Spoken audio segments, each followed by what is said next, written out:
10 billion tree tsunami programme पर कई सवालात उठ गए हैं। शजरकारी की 9,903 साइट्स रिपोर्ट ही नहीं की गई।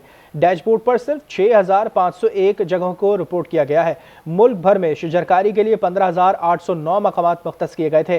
5 सालों में प्रोग्राम का हदफ भी पूरा नहीं हो सका। 2019 से साल 2023 तक 1 अरब 22 करोड़ पौधे ना लगाए जा सके। इसी मामले पर बातचीत करने के लिए हमारे साथ मौजूद हैं साबिक वजीर मुमलिकत बराए माहौलियात मलिक अमीन असलम साहब। मलिक साहब, बहुत शुक्रिया आपके वक्त का।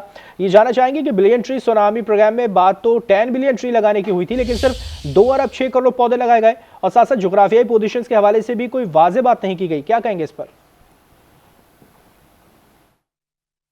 जी बिस्मिल्लाहिर्रहमानिर्रहीम। ये बिल्कुल ये 10 बिलियन ट्री का प्रोग्राम था और ये 2030 तक का था।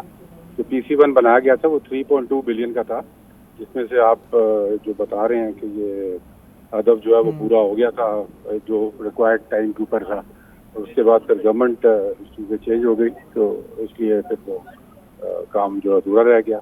और अभी भी जो गवर्नमेंट है ये उसी प्रोजेक्ट को आगे चला रही है, उसकी फंडिंग भी कर रही है और सिर्फ उसका नाम चेंज कर दिया ग्रीन पाकिस्तान प्रोग्राम में।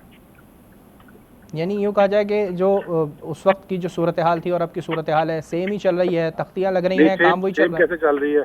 जब 3 अरब दरख्त लग गए तो वो सेम तो ना चल रही हुई ना। वो 3 अरब दरख्त उसमें लगाए गए और उसके बाद फिर ये गवर्नमेंट जो है, जो PDM की गवर्नमेंट आई, उन्होंने उसी प्रोजेक्ट को आगे चलाया है एक मुख्तलिफ नाम के तहत, जो ग्रीन पाकिस्तान प्रोग्राम के तहत उसको चला रहे हैं और वो उसकी फंडिंग भी कर रहे हैं।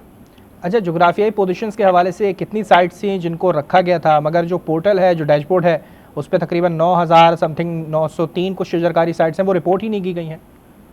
नहीं, जो उसके ऊपर जो साइट्स जिनके ऊपर काम हुआ था वो बाकायदा दिया गया था और इसकी एक थर्ड पार्टी ऑडिट करवाई गई थी, जो कि IUCN WWF और FAO वालों ने की थी। और वो उन्होंने रिपोर्ट पिछले साल निकाली है, जिसमें उन्होंने कहा कि जो साइट्स पे काम हुआ था वहाँ पे 80% से ज़्यादा सर्वाइवल रेट है, जो पाकिस्तान में कभी भी इससे पहले नहीं हुआ। इससे पहले कभी भी जो गवर्नमेंट फंडेड प्रोजेक्ट होते थे उनको थर्ड पार्टी परफॉर्मेंस ऑडिट नहीं कराया जाता था। इसकी क्योंकि ट्रांसपेरेंसी जो थी वो टोटल ट्रांसपेरेंसी थी और इसमें जीरो टॉलरेंस थी, इसीलिए ये थर्ड पार्टी ऑडिट अपने ऊपर कराया गया और उसकी रिपोर्ट जो है वो इसके बिल्कुल फेवरेबल भी आई और उसके उन्होंने उसको डबल थम्स अप उसमें दिया कि ये हदफ भी पूरा जो टाइम पे था वो भी पूरा हुआ और साथ सर्वाइवल रेट भी था, खाली पौधे लगे नहीं बल्कि बचे नहीं। अच्छा, कितने मराहिल के ऊपर ये पूरा मंसूबा था, कितने मराहिल के ऊपर डिपेंड करना था, जो कि सिर्फ एक मरहला मुकम्मल हुआ था? ये देखिए, तो 5 साल का PC1 बनता है ना। जो PC1 पहला बनाया गया था उसके अंदर 3.2 बिलियन का टारगेट था और उसके बाद अगले 5 साल में बाकी हदफ पूरा करना था।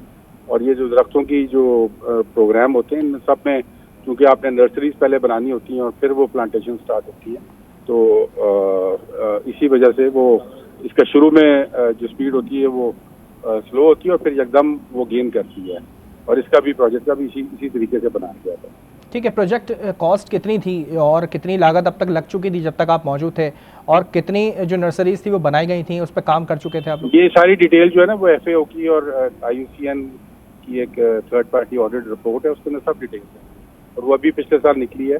जब हुकूमत 2 साल जा चुकी थी उसके बाद उन्होंने निकाली है, जिससे उन्होंने कहा है कि ना सिर्फ अहदाफ पूरे हुए बल्कि उनकी सर्वाइवल रेट 80% से ऊपर थी, जो कि पाकिस्तान की तारीख में पिछले पहले कभी नहीं हुआ।